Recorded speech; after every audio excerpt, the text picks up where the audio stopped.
Be me. Daniel, 31.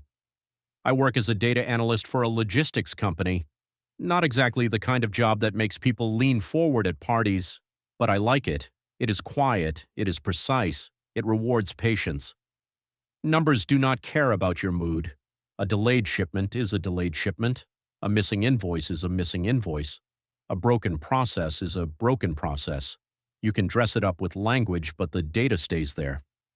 That is probably why I ended up being good at it. I notice patterns, I keep records, I do not panic easily. For 3 years, I was with my girlfriend Elise. When we first met, she had this warmth that made every room feel smaller in a good way. She was bright, intense, and very hard not to notice. She listened like every word mattered. She remembered tiny details. She laughed with her whole face. She had this way of touching my arm while she spoke, like she was quietly choosing me in the middle of a crowd. In the beginning, being with her felt easy. We cooked together. We took weekend trips. We had stupid inside jokes that made no sense to anyone else. She would fall asleep on my shoulder during movies and then deny it the next morning. She used to leave little notes in my laptop bag. Nothing dramatic. Just things like good luck today or don't forget lunch. I kept some of them in my desk drawer at work. I thought I had found something rare. Maybe I had, at least for a while. The first year was normal, not perfect. No relationship is, but normal. If we argued, we cooled down and talked. If one of us had a bad day, the other one made dinner or listened. If she needed comfort, I gave it. If I needed quiet, she understood. There was give and take. Then the language started changing, not overnight, not like a switch flipping, more like a leak in the wall you do not notice until the carpet is soaked. She started getting deep into online relationship discourse. At first it was harmless enough. She would send me posts about communication, attachment styles, emotional availability, boundaries. I did not mind. I actually liked that she wanted to understand relationships better. Then the posts got more ideological. Emotional labor, male entitlement, feminine energy, patriarchal expectations, decentering men. Why women should stop overgiving. Why men must earn access to softness. That phrase showed up a lot. Earn access. I should have paid more attention to it. Because once that idea entered our relationship, it spread everywhere. It started small. If I planned a date, she was warm and affectionate. If I did not plan one that week, she became distant. If I brought her coffee, she would kiss me on the cheek and call me sweet. If I forgot, she would say she felt unseen. If I cleaned the kitchen without being asked, she would curl up next to me on the couch. If I asked whether we could split chores more evenly during a busy work week, she would say she was tired of educating men. At first, I thought I was being too sensitive. I told myself every couple has rhythms, people have moods, not everything is a pattern. Then one Saturday, we went to brunch with two of her friends, Nicole and Tessa. They were her new closest friends. Both of them spoke like every conversation was being recorded for a panel discussion. They talked about relationships the way corporate consultants talk about failing departments. There was always a framework, always a diagnosis, always a system of oppression hiding behind someone forgetting to buy almond milk. During brunch, Nicole said women needed to stop giving men girlfriend benefits without accountability structures. Tessa nodded like she had just heard scripture. Elise looked at me and smiled. Not a loving smile, a measuring smile. I remember feeling this little cold spot open in my stomach. Later that day, I asked what Nicole meant by accountability structures. Elise said it was about women protecting their energy. I said that sounded reasonable in theory. Then I asked what that looked like in practice. She said men should not receive warmth, affection, or emotional access simply because they are in a relationship. They should show consistent effort. They should prove they are safe. They should earn closeness. There was that word again, earn. I laughed lightly because I thought she was speaking generally. She did not laugh. That was the first time I realized this was not an abstract discussion. This was coming home with us. Over the next few months, the old Elise became harder to find. She still had warm moments. That was the confusing part. She could be affectionate and sweet and funny, But the warmth started feeling conditional, like weather I had to qualify for. If I performed correctly, the sun came out. If I missed some invisible requirement, clouds moved in. I became careful. Very careful. I complimented her outfit before she had to ask. I asked about her day with follow-up questions. I remembered the names of coworkers I had never met. I tracked which topics upset her. I learned not to offer solutions unless she explicitly requested solutions. Then I learned that asking whether she wanted solutions was also sometimes wrong. I started calling it the hallway problem in my head. No matter which door I opened, there was another locked door behind it. One night I made dinner, pasta, salad, the whole thing. Nothing fancy, but I put effort into it. She came home, looked at the table, and smiled. For about 10 minutes, everything felt like the old days. Then I mentioned that I had a difficult meeting with my manager. I was not asking for therapy. I just wanted to tell her about my day. She listened for maybe 30 seconds. Then she said, "I need you to be mindful of not dumping your stress on me before I have even decompressed." I apologized. She accepted the apology. Then she spent 45 minutes telling me about a conflict with Nicole over a group chat misunderstanding. I listened. I asked questions. I validated. At the end, she kissed me and said she appreciated my emotional presence. That night, I lay awake staring at the ceiling. My stress was dumping. Her stress was connection. I did not say that out loud, but I wrote it down. That was when the notes started. I did not plan to build a case. I did not think of it as evidence. I was just trying to stop feeling insane. I opened a note on my phone and started writing small entries: date, situation, my action, her reaction, no commentary, no insults, just facts. Monday, made dinner, listened to work conflict for 45 minutes, received affection. Tuesday, asked for quiet after stressful day, accused of emotional withdrawal, no affection. Wednesday, bought flowers, warm behavior returned. Thursday, questioned whether one article was fair to men, cold behavior for rest of night. Friday, paid for dinner and planned movie, affectionate again. At first, seeing it written down made me feel worse. Then it made me feel calmer. Because the problem was not random. There was a system. I just had not wanted to see it. The official announcement came on a Sunday evening. I remember it clearly because it was raining. We were in the living room. She had made tea. No TV, no music.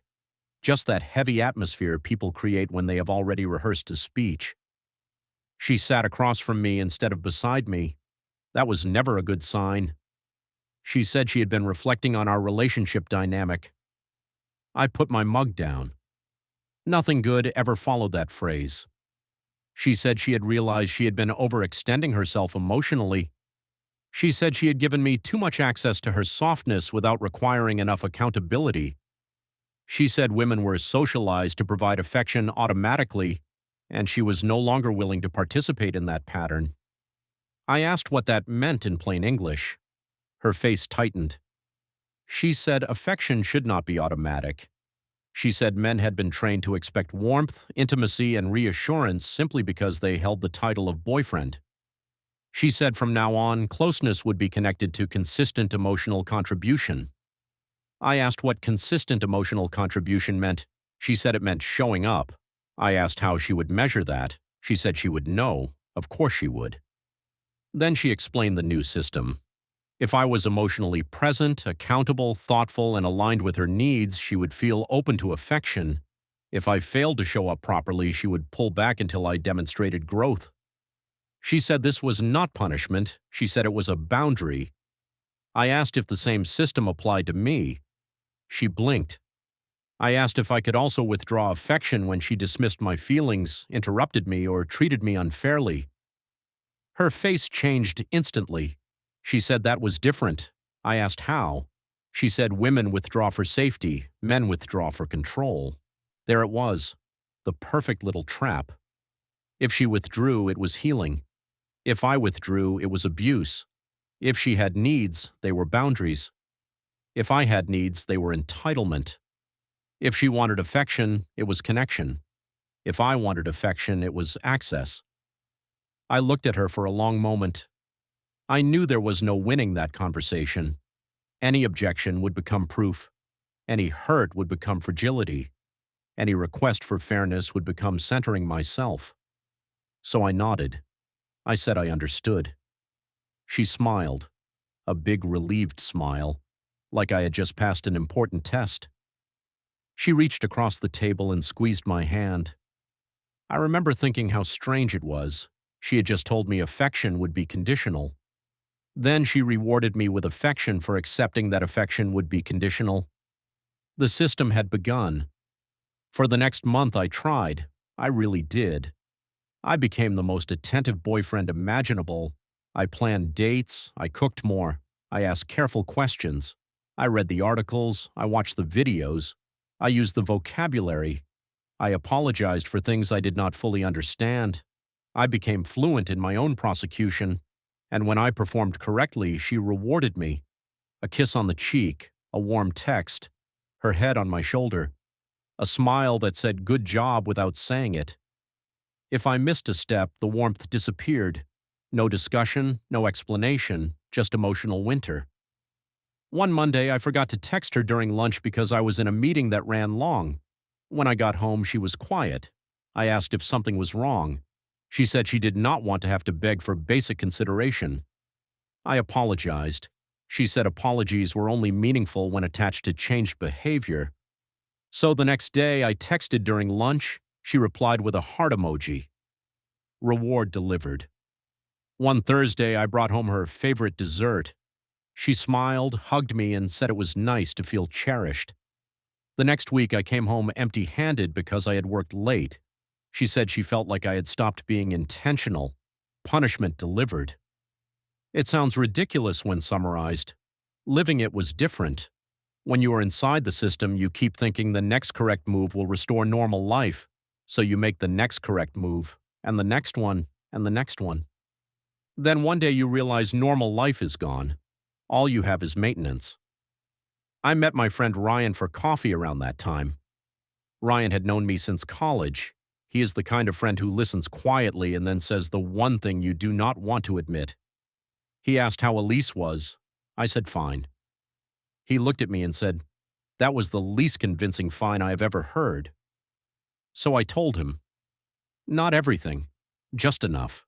The reward system, the withdrawal, the earning, the notes.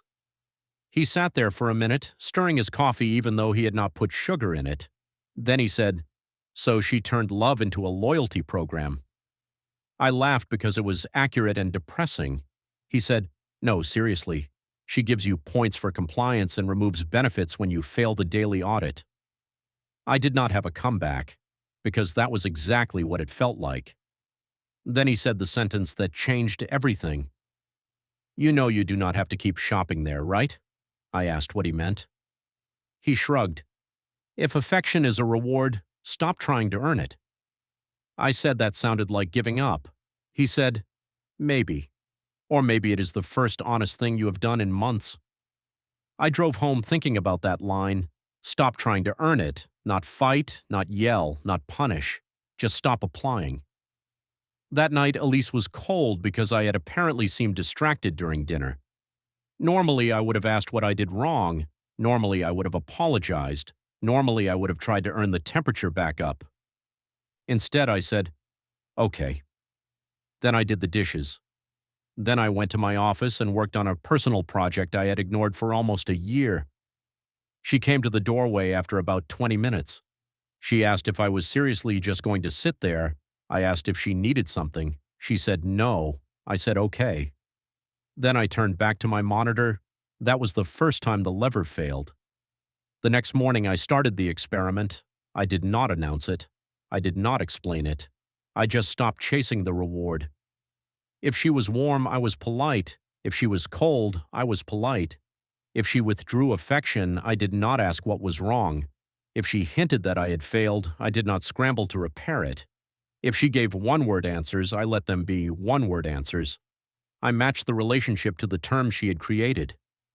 The first few days she seemed pleased. She thought I was giving her space. She even told Nicole on the phone that I was finally learning not to demand constant access to her energy. I was in the kitchen when she said it. I was making dinner. For myself. That was another change. Normally, I cooked for both of us unless we had other plans. That night, I made one serving of chicken and rice. She walked in and looked at the pan. She asked what we were having. I said, "I am making chicken and rice."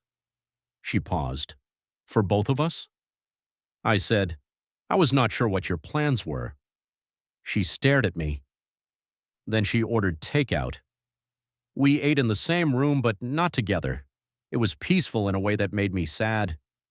Over the next 2 weeks, the apartment changed.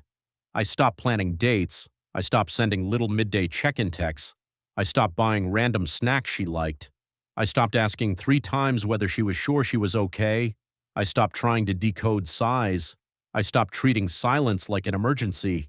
My texts became logistical. I will be home around 7. The internet bill is due Friday. I picked up paper towels. I have plans Saturday afternoon. She noticed, but slowly. At first, she framed it as progress. Then the progress started feeling like absence. One evening, she sat beside me on the couch, but kept a careful 6 inches of distance. Normally, I would close the gap. Normally, I would put an arm around her and wait to see if I had permission. This time, I kept reading my book. She shifted. I turned a page. She sighed. I asked if she was okay. She said she was fine. I said okay and kept reading. The silence after that was spectacular. She had pulled the lever. The machine did not move. That became the new pattern. She would create a little emotional test. I would not take it. She would withdraw. I would continue my evening. She would become irritated that the withdrawal had no effect. It was like watching someone press an elevator button that had been disconnected from the system. Meanwhile, my life started improving. That was the part I did not expect. I had been using so much energy maintaining her emotional climate that I had forgotten what it felt like to own my time. I started going back to the gym, nothing extreme, 3 times a week after work. I started sleeping better. I started calling my brother on Sundays again. I met Ryan for coffee without feeling guilty.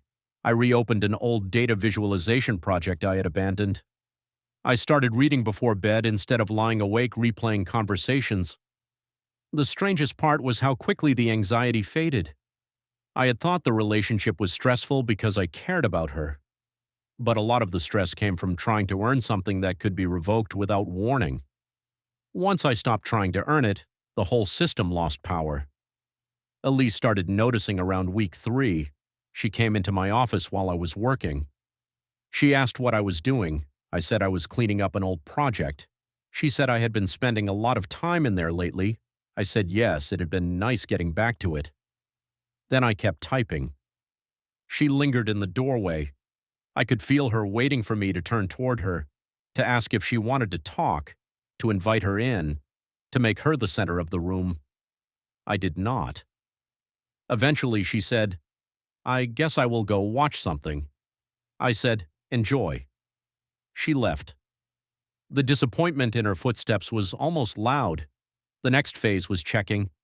She started texting me more during the day, not affectionate texts, monitoring texts. "What are you doing? Who are you with? Are we okay?" I answered honestly and briefly, "Working, at lunch with Ryan." "Yes, we are okay." That last one made her angry, because we were not okay. But she had spent months teaching me that her feelings defined the relationship, and for once my feeling was calm. Then came the jealousy tests. She started mentioning Marcus. Marcus was a guy from her yoga class. Apparently Marcus was very emotionally intelligent. Apparently Marcus understood feminine energy. Apparently Marcus said men should be grateful when women share softness. The first time she mentioned him, I nodded. I said he sounded thoughtful. She watched my face carefully. Nothing happened. A week later, she said Marcus had invited a few people for drinks after class. I was reading on the couch. I looked up and said, "Have fun." Then I went back to my book. The room went cold. I could feel her staring at the side of my head. The old Daniel would have felt a spike of anxiety. "Who is Marcus?" Why is he inviting you? Should I be worried? Do I need to prove something? The new Daniel was tired. If she wanted to create drama, she could create it by herself. I was not available for unpaid emotional overtime. When jealousy did not work, she tried affection again, small pieces at first. A touch on my shoulder when passing me in the hallway, a softer voice, a compliment after I came home from the gym. "You look good," she said one evening. It was the first direct compliment she had given me in months. I said thank you. Then I walked toward the shower. She looked almost offended, as if the compliment had been a fishing line and I had watched it sink without biting. A few days later, she tried again. I was making coffee in the morning. She came up behind me and wrapped her arms around my waist. For a second, muscle memory almost took over. I almost leaned back into her. Then I remembered the system. I gently stepped forward and turned around. Not dramatically, just enough to create space. She looked stunned. I asked if everything was okay. She said, "Can I not hug my boyfriend?" I said, "You can if that is what you want." She frowned. I said, "I just do not want to assume affection is automatic." Her face changed. There it was. The moment she heard her own doctrine coming back in my voice. She said I was being weird. I said I was being respectful. She said I was making it awkward. I said I thought affection was supposed to be intentional.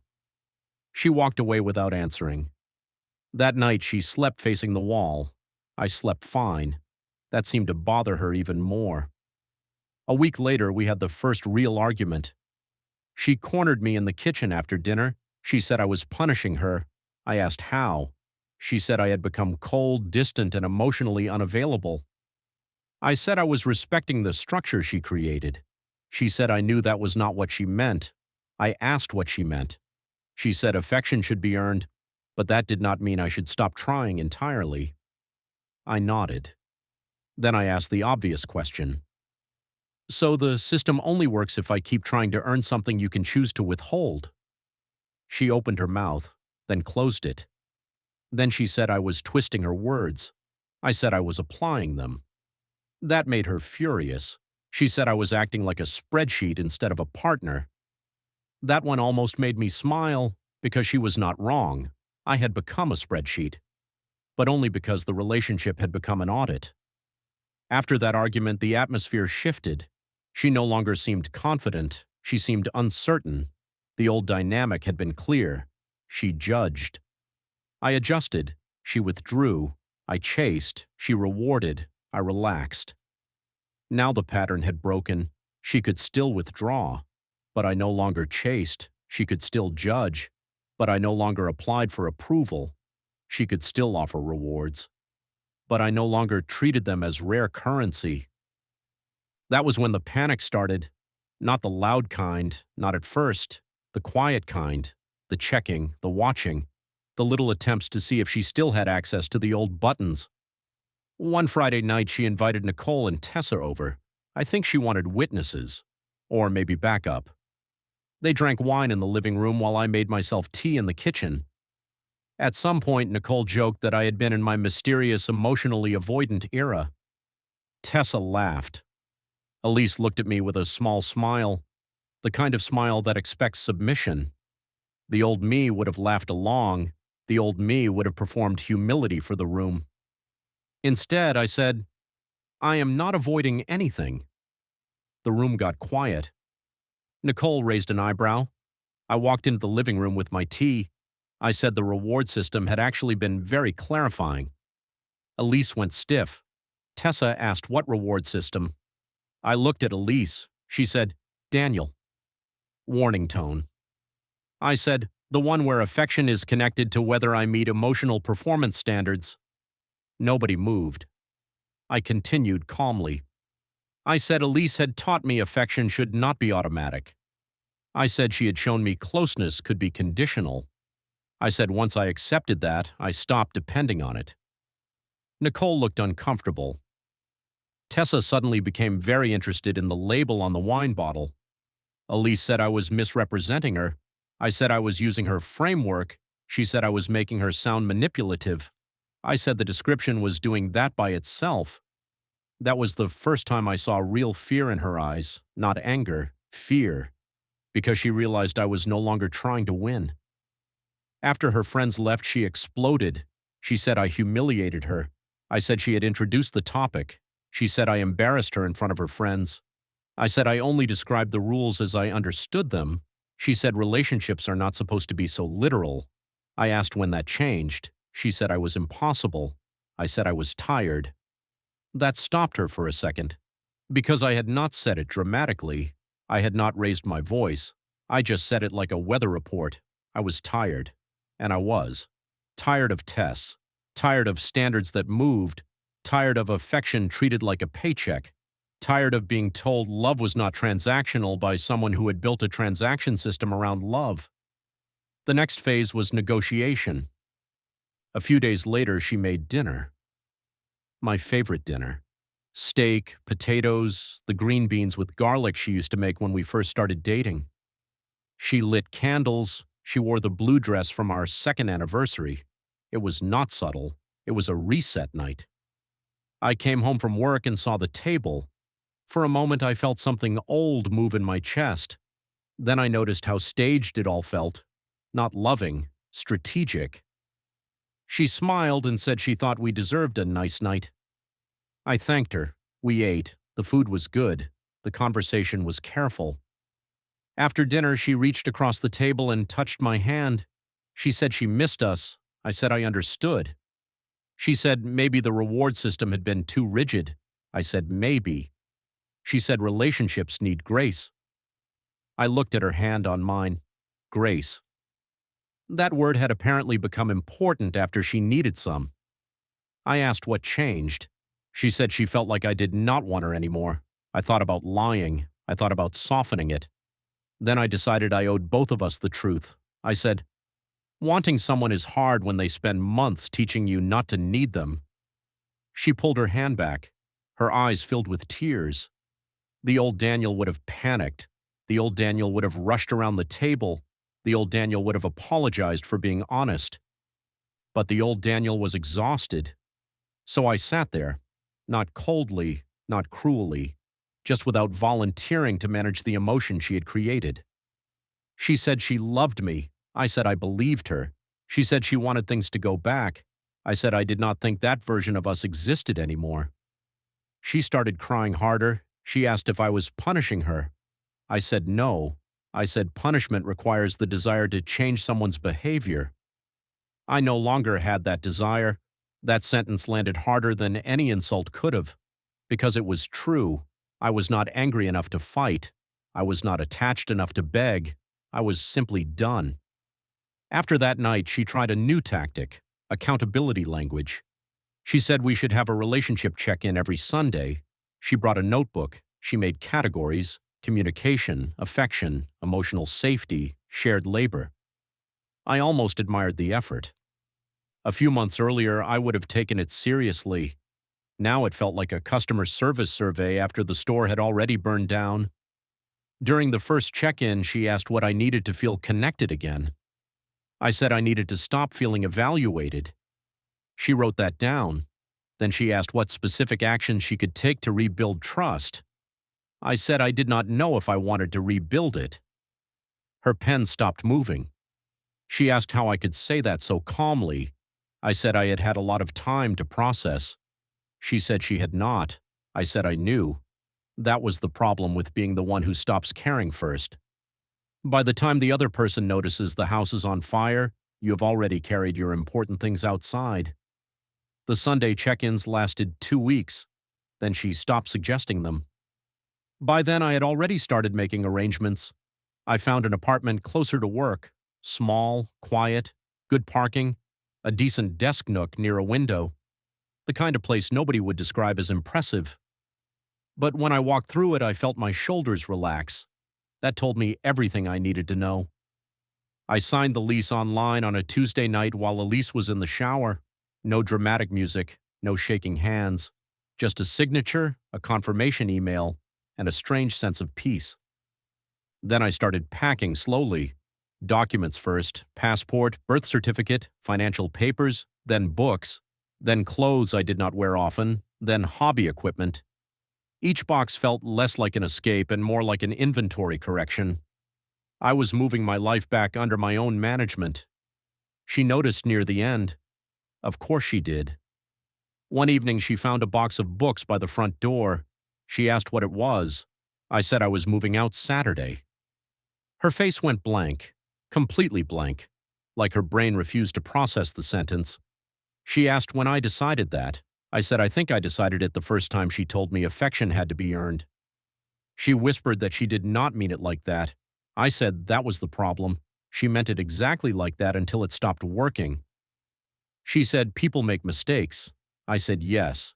She said I was throwing away 3 years. I said no. I said I had spent months trying not to throw it away. She said I should have fought harder. That one almost made me laugh. Because I had fought. I had just fought quietly. I fought by trying. I fought by listening. I fought by adjusting. I fought by shrinking myself into the shape she said would make me worthy. Then, when I finally stopped, she called that the failure. Friday night was the final performance. She called it one last honest conversation. She made tea again, same couch, same serious expression, a perfect bookend. She said she had been scared. She said the reward system was her way of protecting herself. She said she had confused control with safety. That was probably the most honest thing she had said in months. I told her I appreciated hearing it. She looked hopeful, too hopeful. Then she said, "So we can start over?" I looked at her for a long time. There was a version of me that wanted to say yes, not because it was true, because saying yes would have made the room easier. It would have stopped the tears. It would have given her relief. It would have given me one more night of pretending. But I was done buying peace with pieces of myself. I said no. Her face collapsed. She said she had apologized. I said I knew. She said she understood now. I said I believed that she understood losing me. I was not sure she understood hurting me. That was the sentence that ended the conversation. Saturday morning came quietly. Gray sky, light rain. The kind of weather that makes every apartment look a little temporary. I loaded the last boxes into my car. Elise stood in the doorway wearing the sweatshirt she used to steal from me. A little performance of memory, a final emotional coupon. She asked if there was anything she could do. I looked around the apartment one last time. The couch where we used to watch movies, the kitchen where I had cooked so many peace offerings, the hallway where I had learned to step back from her touch. 3 years of my life reduced to clean counters and quiet walls. I said no. She started crying. She said she was sorry. I believed that too, but sorry is not a refund. It does not return the months spent auditioning for basic warmth. It does not rebuild trust after someone turns love into a points program. It does not make affection feel safe again after it has been used like a leash. At the door, she grabbed my hand. For a second, muscle memory almost won. Then I remembered every cold shoulder, every test, every moving standard. Every time I had to earn what should have been freely given. I gently removed my hand from hers. She said, "Daniel, please." I looked at her. She said, "I love you." I said, "I know." Then I said the truest thing I had said in months, "But I do not want to earn it anymore." She covered her mouth like I had slapped her. I had not. I had simply returned the system to its owner. Then I walked out. No shouting, no slammed doors, no dramatic speech. Just the quiet sound of a man leaving a game he never agreed to play. I drove to my new apartment and unloaded the car. Ryan came by to help with the bigger boxes. He did not ask many questions. Good friends know when silence is useful. That first night I made dinner for one. Chicken, rice, vegetables. Nothing special. Then I sat on my couch, opened my laptop, and deleted the notes from my phone. I did not need the data anymore. The conclusion was obvious. She thought affection was powerful because she controlled the supply. She never considered what would happen if I stopped being a customer. A week later, she sent one final email. The subject line was simply us. I did not answer right away. I made coffee, I went to work, I came home, I went to the gym. Then I read it. It was long, very long. She said she had been wrong. She said she had let her friends and the internet get into her head. She said she confused boundaries with control. She said she missed my steadiness. She said she missed my kindness. She said she missed the way I loved her. That line stayed with me for a while, not because it made me want to go back, because it confirmed what I already knew. She did not miss loving me. She missed being loved by me. There is a difference. I wrote one reply, short, calm, final. I said I wished her well. I said I hoped she found what she was looking for. I said I was not coming back. Then I blocked her number, not out of hatred, out of maintenance. Some doors only stay closed if you stop checking the handle. A few months have passed now. My life is quiet, beautifully quiet. I go to work, I lift weights, I see my friends, I cook what I want, I sleep through the night. No emotional audits, no invisible scoring system, no waiting to see whether basic affection has been approved for release. Sometimes I think about the beginning, the notes in my laptop bag, the movie nights, the easy laughter. I do not hate that version of her. I do not even hate the version she became.